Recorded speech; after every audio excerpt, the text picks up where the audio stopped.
Halo, assalamualaikum warahmatullahi wabarakatuh. Bertemu lagi dengan Simla Formosa. Jadi kali ini saya sedikit berbagi kisah atau berbagi cerita seputar TKI dan TKW di seluruh dunia ya guys.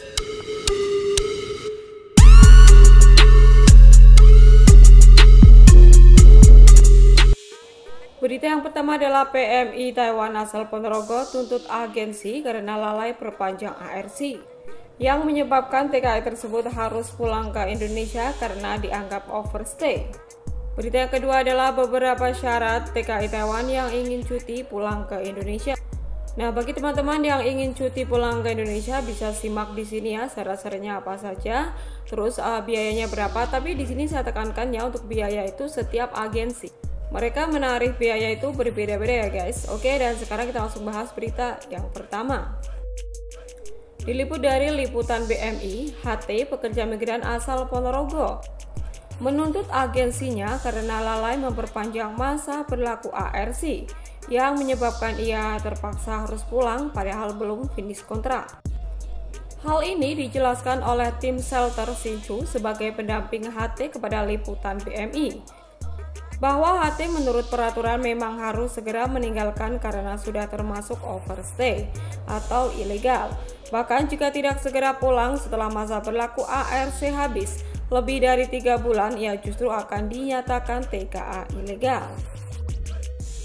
HT yang berangkat melalui PJ TKI Bidar dibekerjakan pada pabrik pengepakan ikan di wilayah Yilan, Taiwan, dan sudah bekerja selama 2 tahun lebih. Sebelum masa berlaku ARC habis, ia sudah mengingatkan agensinya untuk segera mengurus perpanjang ARC.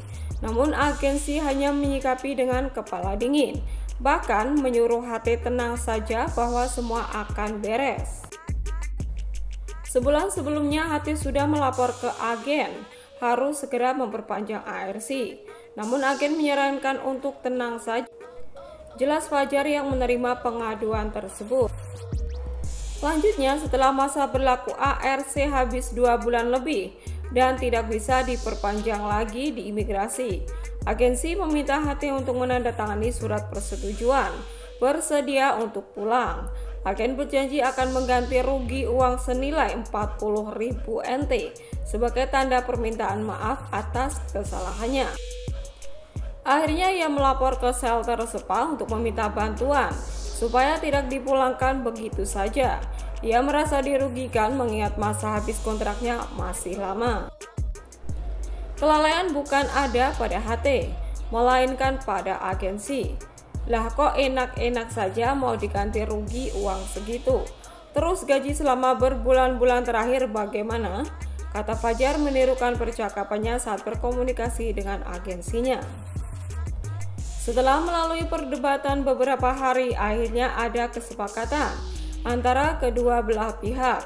Dengan disaksikan pihak Shelter, HT mengajukan beberapa tuntutan kepada agensinya, termasuk harus mengganti uang gaji selama beberapa bulan, semua biaya denda keterlambatan memperpanjang ARC, maupun tiket kepulangan ditanggung agensi.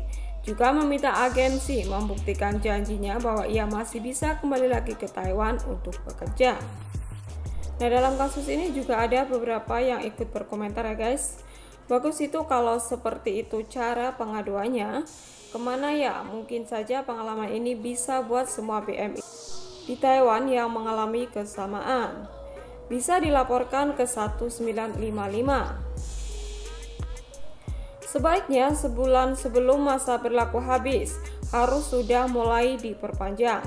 Telat sehari saja sudah kena denda 2.000 NT. Kalau telat lebih dari 2 bulan harus dipulangkan. Jadi kronologinya begini guys, sebut saja Mas HT ya. Jadi Mas HT ini adalah seorang TKI Taiwan yang berasal dari Ponorogo. Beliau ini sudah bekerja di Taiwan sekitar 2 tahunan. Nah, untuk masa kontrak di Taiwan sendiri itu adalah 3 tahun ya guys. Dan kita tahu ya, untuk proses kesini itu sangat susah sekali. Harus melewati beberapa tahap dan udah itu bayarnya juga mahal, nunggunya harus lama gitu kan. Nah, setelah sampai di Taiwan, Mas HT ini bekerja di perikanan, yaitu pengepakan ikan di daerah Yilan ya guys. Nah, harusnya itu Mas HT ini waktunya untuk memperpanjang ARC guys ya, karena untuk di Taiwan sendiri masa berlaku ARC itu bervariasi guys. Ada yang 1 tahun, ada yang 3 tahun begitu. Jadi tergantung agensinya itu membuatin kita ARC itu yang masa berlakunya berapa tahun guys. Nah, kebetulan punya Mas HT ini yang masa berlakunya 1 tahun. Jadi setiap 1 tahun itu harus diperpanjang begitu guys. Karena setiap agensi itu nggak sama guys. Ada yang buatin ARC untuk TKI itu langsung 3 tahun. Ada juga yang cuma 1 tahun begitu. Tapi kebanyakan sih langsung 3 tahun. Hanya beberapa saja yang dibuatin ARC hanya dalam masa berlaku 1 tahun begitu. Nah, Mas HT ini sebetulnya sudah tahu kalau waktunya memperpanjang ARC. Dia sudah mengecek bahwa ARC-nya itu sebentar lagi over ya, sebentar lagi itu udah kadaluarsa. Tapi setelah telepon agensinya itu hanya bilang santai aja, pasti nanti beres, nggak usah takut, tenang saja. Begitu selalu seperti itu. Nah, pada saat akan memperpanjang ARC itu ternyata ARC-nya itu sudah kadaluarsa ya, sudah expired. Nah, akhirnya mau tidak mau dia harus pulang gitu kan. Pihak imigrasi langsung menyuruh dia pulang karena sudah overstay. Nah, tapi Mas HT ini pinter guys, dia tidak mau dirugikan begitu saja. Akhirnya dia telepon shelter ya, minta bantuan. Nah, alhamdulillah itu langsung ditanggapi guys ya, langsung ditangani, dan Mas HT ini langsung menemui agensinya bersama shelter ini guys. Nah, karena si agensinya ini juga ketakutan ya, karena kelalaian ini pure adalah kesalahan si agensinya. Kalau misalkan mereka tidak mau bertanggung jawab, bisa-bisa agensinya itu ditutup guys ya, karena dia sudah melakukan suatu kesalahan yang sangat fatal yang mengakibatkan seorang TKI harus pulang ke Indonesia hanya gara-gara lalai untuk memperpanjang ARC begitu. Nah, mungkin karena agensinya juga ketakutan, akhirnya mereka juga bersedia untuk mengganti rugi ya, untuk mengganti rugi sama Mas HT ini. Ya, walaupun Mas HT ini harus pulang, tapi kan dia sudah mendapatkan ganti rugi tersebut guys. Jadi ini smart ya, ini bisa kita jadikan contoh ya bagi teman-teman. Apabila mengalami suatu masalah, itu harus segera melaporkan masalah itu ke shelter atau KDI atau tempat pengaduan yang lain guys. Nah, itu tadi ya guys berita yang pertama. Oke, sekarang kita langsung bahas berita yang kedua. Syarat cuti pulang ke Indonesia dari Taiwan, yaitu yang pertama adalah tiket PP, yaitu tiket pulang pergi ya guys. Yang kedua adalah paspor, yang ketiga adalah ARC, yang keempat adalah re-entry. Nah, di sini untuk biaya itu bervariasi ya guys. Jadi setiap agensi itu memungut biaya tidak. Pengajuan re-entry permit untuk yang pulang ke Indonesia. Berikut beberapa hal yang harus diperhatikan BMI yang mau cuti pulang ke Indonesia. Untuk BMI yang masih dalam masa kontrak, perhatikan masa berlaku ARC. Atau bagi yang berpanjang kontrak untuk tahun berikutnya, tunggu sampai ARC yang baru sudah jadi. Jika masa berlaku ARC kurang 1 bulan, sebaiknya mengurus perpanjangan ARC terlebih dahulu, kemudian mengajukan re-entry permit.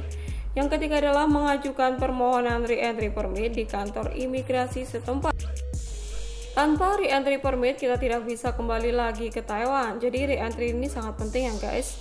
Oke, yang keempat adalah untuk BMI yang ingin cutinya lebih dari sebulan, harus melampirkan surat keterangan izin dari majikan sewaktu mengurus re-entry permit. Yang kelima adalah masa berlaku paspor tidak boleh kurang dari 6 bulan. Ini untuk menghindari pencekalan di Bandara Indonesia saat ini. Check-in mau kembali lagi ke Taiwan.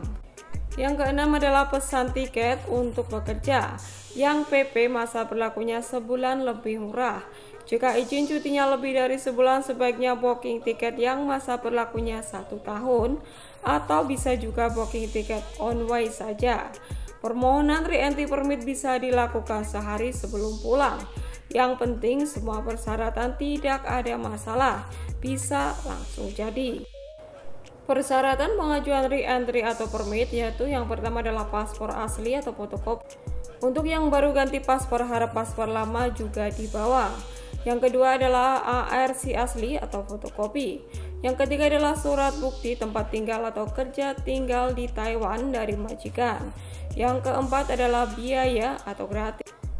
Nah ini nggak mungkin gratis guys, pasti bayar ya, karena kita menyuruh agensi atau meminta tolong sama agensi. Terkecuali kalau kita mengurusnya sendiri, maka gratis guys. Yang kelima adalah langsung jadi, masa berlaku re-entry permit 1 bulan. Ingat, jangan sampai masa cuti kita melewati batas waktu yang tertulis dalam re-entry permit. Ini adalah alamat KDI ya guys, beserta nomor teleponnya.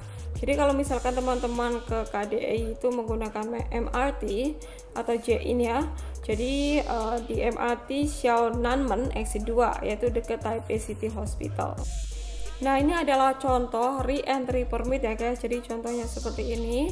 Dan tadi saya sudah bilang bahwa untuk biaya itu setiap agensi itu tidak sama, jadi mereka itu memungut biaya itu tidak sama ya guys. Jadi saya ada bertanya ke teman-teman gitu ya, jadi setiap teman saya itu mereka biayanya atau bayarnya itu nggak sama guys. Nah ini ada salah satu teman saya itu bayarnya 6.000 guys, plus asuransi 500 NT, jadi semua itu 6.500 NT guys. Jadi ada juga teman saya yang beda lagi, nggak segini ya. Nah ini beda lagi, jadi proses cuti cuma bayar 3.000 NT guys, sama beli tiket PP yaitu 12.850 NT. Tapi ke airport berangkat sendiri, ngurus boarding pass sama bagasi sendiri, pulang ke Surabaya transit ke Singapura.